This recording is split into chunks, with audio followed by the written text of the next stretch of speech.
Faraday's discovery. So in this video we'll learn about a very important experiment. बोला जाता है कि had there been no Faraday, there would have been no electricity. So Michael Faraday was a scientist. ये अपने एक experiment से electricity invent की है. ये एक एक्सपेरिमेंट कर रहे थे तो देखे कि इलेक्ट्रिसिटी के कारण बल्ब ग्लो करने लगा. जैसे पहले एक्सपेरिमेंट समझाते हैं फिर ये वाला लाइन समझाएंगे. इनका एक्सपेरिमेंट क्या था, एक हॉलो सिलिंड्रिकल पाइप लिया हुआ है, अंदर से खाली है और उसके ऊपर इस तरह से कॉपर का वायर्स को मोड़ दिया गया है. जैसे अगर ये एक हॉलो सिलिंड्रिकल पाइप होगा तो इसके ऊपर पूरा में कॉपर का वायर लपेट दिया जाएगा और दो वायर का एंड ये रहा, एक बल्ब कनेक्ट किया हुआ है. तो जब सिर्फ इतना सा पोर्शन है तो यहाँ पर तो कोई बैटरी नहीं है, तो इलेक्ट्रिसिटी का कोई सोर्स नहीं है. तो हम लोगों के अकॉर्डिंग ये बल्ब ग्लो नहीं करना चाहिए, क्योंकि जब तक बैटरी नहीं है, इलेक्ट्रिसिटी का कोई कनेक्शन नहीं है, तो इसमें इलेक्ट्रिसिटी कहाँ से फ्लो करेगा. तो अब ये एक मैग्नेट है. जब इस मैग्नेट को इस हॉलो सिलिंड्रिकल के पाइप के अंदर घुसाएंगे तब हम लोग देखेंगे कि बल्ब ग्लो कर रहा है. फिर जब निकालेंगे फिर से देखेंगे बल्ब ग्लो कर रहा है. तो बार बार घुसा रहे हैं, निकाल रहे हैं, इस तरह से जब मूवमेंट कर रहे हैं तो देखा जा रहा है कि बल्ब ग्लो कर रहा है. और जब ये मैग्नेट को अंदर नहीं घुसा रहे, सिर्फ रुका हुआ है, तब ये बल्ब ग्लो नहीं कर रहा है. या मैग्नेट को अंदर छोड़ देंगे, रख देंगे, तो भी बल्ब ग्लो नहीं करेगा. तो बल्ब किस केस में ग्लो कर रहा है, जब मैग्नेट में मूवमेंट हो रहा है. या मैग्नेट फिक्स कर दो और ये कॉइल को पकड़ के अंदर बाहर करो तो भी बल्ब ग्लो करेगा. सो जब तक या तो मैग्नेट या ये कॉइल मूव कर रहा है तभी इलेक्ट्रिसिटी फ्लो कर रहा है और तभी बल्ब ग्लो कर रहा है. सो यहाँ पर इलेक्ट्रिसिटी बिना किसी पावर सोर्स के आया है, इसी वजह से बोला जाता. तो इलेक्ट्रिक जनरेटर वगैरह जो होता है घर में, जब पावर चला जाता है तो जनरेटर चलता है, वो सब इसी प्रिंसिपल के ऊपर काम करता है. इसको बोला जाता है इलेक्ट्रोमैग्नेटिक इंडक्शन. सी जैसे एक मैग्नेट, अगर यहाँ suppose this is a magnet, अब क्या होता है कि सराउंडिंग कुछ रीजन में उसका असर रहता है. सपोज ये एक दूसरा मैग्नेट है, तो बहुत दूर रखा हुआ है तो दोनों में कोई असर नहीं हो रहा, ना अट्रैक्ट कर रहा है ना रिपेल कर रहा है. लेकिन जब थोड़ा पास ला देंगे तो या तो ये इसको अट्रैक्ट कर लेगा या ये और दूर भेज देगा. तो इसका मतलब क्या है कि इस मैग्नेट का असर एक पर्टिकुलर रीजन तक में ही है और इससे मैग्नेटिक फील्ड निकल रहा है. उसको तो इस रीजन को मैग्नेटिक फील्ड बोला जाता है. तो जब हम लोग मैग्नेटिक फील्ड चेंज करते हैं, अंदर बाहर कर रहे हैं, मैग्नेट का जगह बदल रहा है, तो मैग्नेटिक फील्ड बदल रहा है, तो करंट आ रहा है. इसी को बोला जाता है electromagnetic induction. So what is electromagnetic induction? The phenomenon in which electric current can be generated. phenomenon मतलब प्रोसेस. तो वो प्रोसेस जिसमें इलेक्ट्रिक करंट जनरेट किया जाता है, मतलब बन रहा है. कैसे बन रहा है electric current? By changing magnetic field.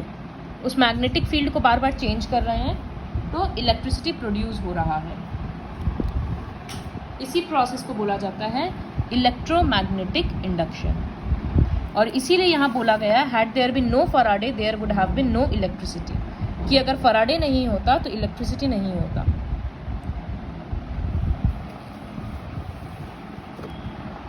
फिर जैसे एक एक्सपेरिमेंट था क्लास 7 में जिसमें हम लोग देखे थे कि magnetic effects of electric current. हम लोग देखे थे कि अगर एक करंट कैरिंग वायर है और आयरन पिन्स रखेंगे तो वो गोल गोल गोल बन जाएगा. तो जब एक वायर से, एक कंडक्टर से इलेक्ट्रिसिटी फ्लो करता है तब वो एक मैग्नेट बन जाता है. ये था magnetic effect of electric current. और अभी उल्टा हो रहा है, मैग्नेटिक फील्ड चेंज कर रहे तो इलेक्ट्रिसिटी बन जा रहा है. लेकिन यहाँ पर कुछ conditions, their experimental observation can be summarised as below. ये जो फैराडे और हेनरी का जो भी एक्सपेरिमेंट था उसका ऑब्जर्वेशन ये है कि whenever there is a relative motion between a magnet and a coil that is part of an electric circuit, a current flows through the coil. इस रिलेटिव मोशन मतलब या तो ये हिलेगा या तो ये हिलेगा, दोनों भी हिल सकता है. तो जब तक मोशन रहेगा, रिलेटिव मोशन, तब तक इलेक्ट्रिसिटी फ्लो करेगा. सेकेंड पॉइंट है the flow of current stops as soon as the magnet and the coil are at rest with respect to each other. जब दोनों एक दूसरे के रेस्पेक्ट में रेस्ट में आ जाएगा, ये इसके अंदर में रेस्ट में है या ये बस रुका हुआ है, अंदर नहीं घुसा रहे हैं, हिला नहीं रहे हैं, तब करंट फ्लो होना बंद हो जाएगा।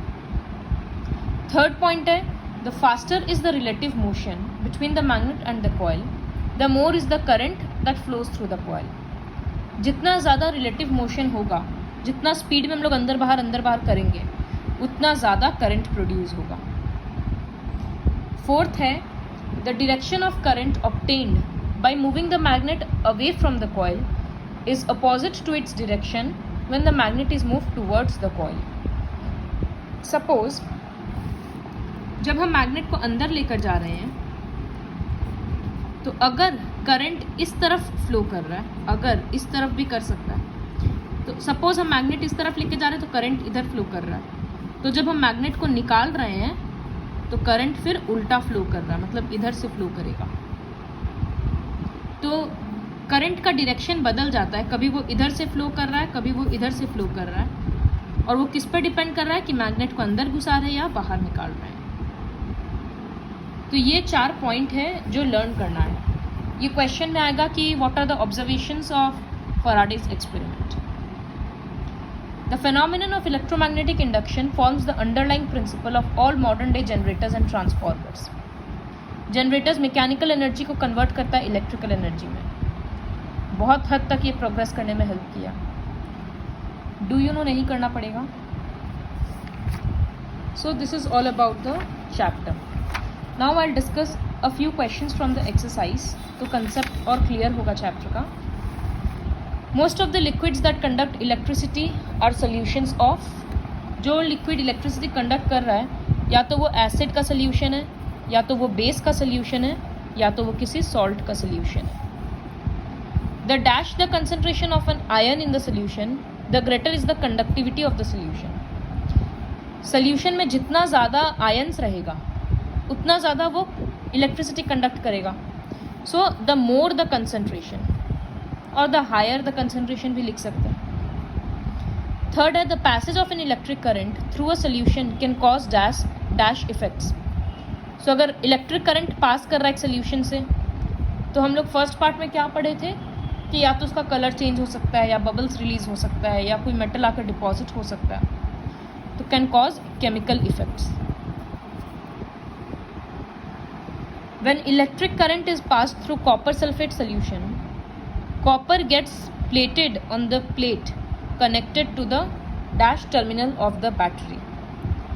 तो ये इलेक्ट्रोप्लेटिंग वाले पैराग्राफ से मिलेगा कि जब इलेक्ट्रोप्लेट हो रहा था तो नया मेटल कहाँ आकर डिपॉजिट होता है? कैथोड में हमेशा। तो कैथोड किससे कनेक्टेड है? नेगेटिव टर्मिनल से। तो यहाँ पर होगा negative terminal. The process in which electricity is used to deposit a thin layer of any desired metal on another metallic object is known as. एक मेटल को दूसरे पर डिपॉजिट करना, उसको बोला जाता है electroplating. The faster is the relative motion between the magnet and the coil, the more is the current produced, जो आज पढ़े। ट्रू और false, a solution of silver nitrate is a good electrolyte. True, silver इलेक्ट्रोनाइट एक salt है, silver nitrate sorry AgNO3।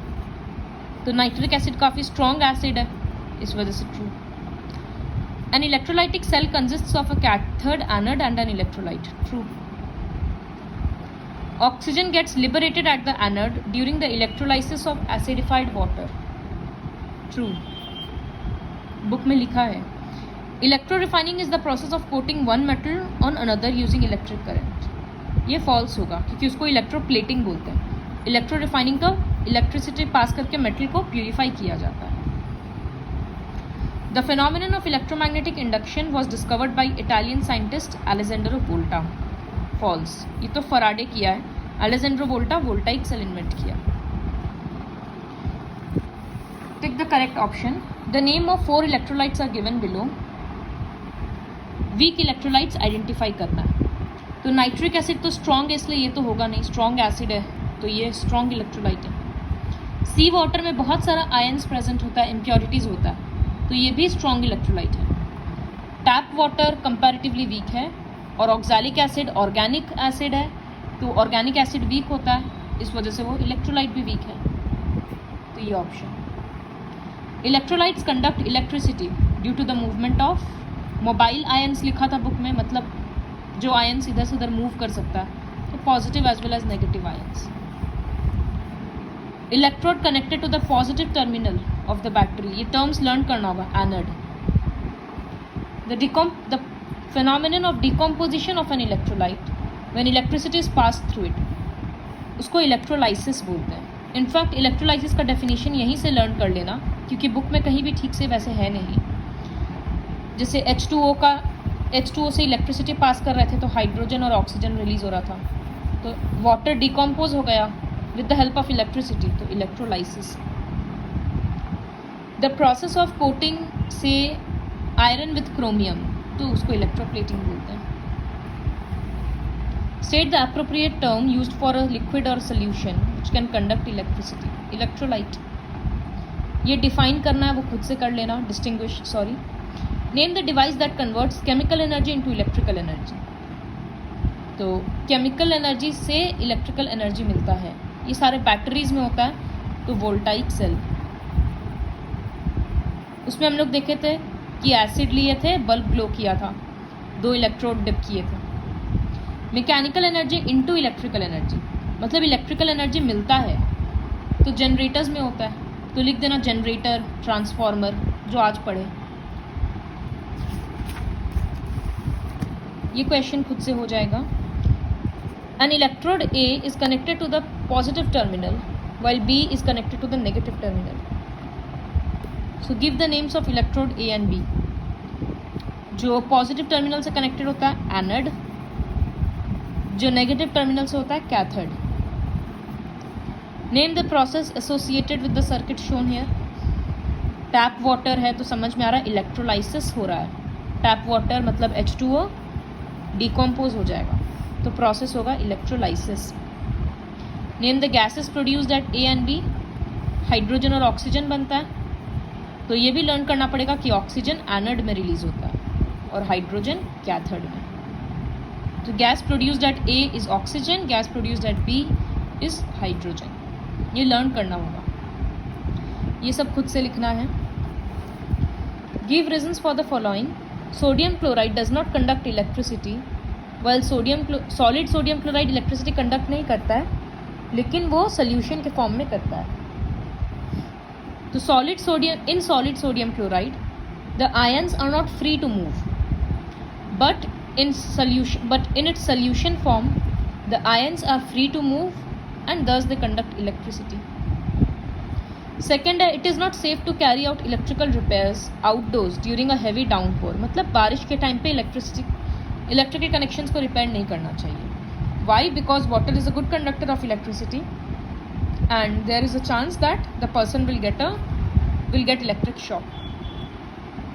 Third है to carry out electrolysis of water. A few drops of sulfuric acid are added to the water. पानी में acid डाला जाता है to make it more conducting. ये पूरा स्टेटमेंट लिखना, फिर लिख देना so as to make it more conducting, मतलब वो इलेक्ट्रिसिटी ज़्यादा कंडक्ट करे इसी वजह से।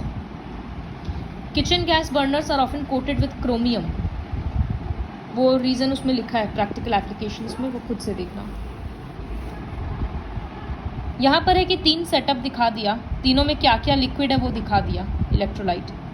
अब बोला है कि किस सेटअप में बल्ब सबसे ज़्यादा ग्लो करेगा, ब्राइटेस्ट। तो जो जितना स्ट्रॉन्ग इलेक्ट्रोलाइट होगा बल्ब उसमें उतना ज़्यादा ग्लो करेगा। तो सोडियम क्लोराइड का सोल्यूशन सबसे स्ट्रॉन्ग है, क्योंकि एसिटिक एसिड ऑर्गेनिक एसिड है तो वो वीक रहेगा, और डिस्टिल्ड वाटर तो कंडक्टर ही नहीं है, वो इलेक्ट्रोलाइट है ही नहीं, तो वो कंडक्ट ही नहीं करेगा। तो bulb not glow at all, वो ये होगा डिस्टिल्ड वाटर।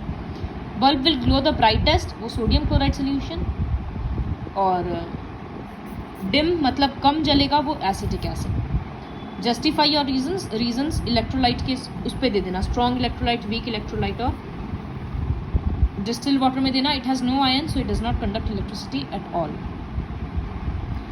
थर्ड क्वेश्चन भी बहुत इंपॉर्टेंट है। प्यूरिफिकेशन ऑफ कॉपर के लिए रमित ये सेटअप किया इलेक्ट्रिकल सर्किट का। तो name the metals used for electrodes A and B.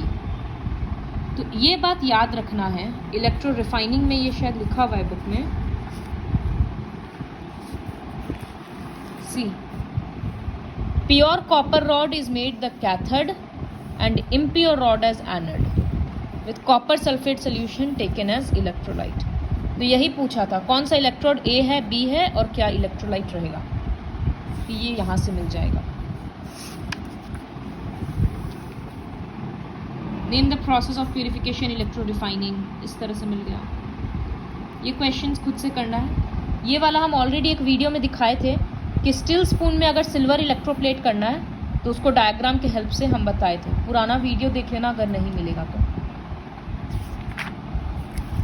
Describe an experiment to show that electrical energy we can get electrical energy by using a magnet. आज जो experiment पढ़े वही होगा।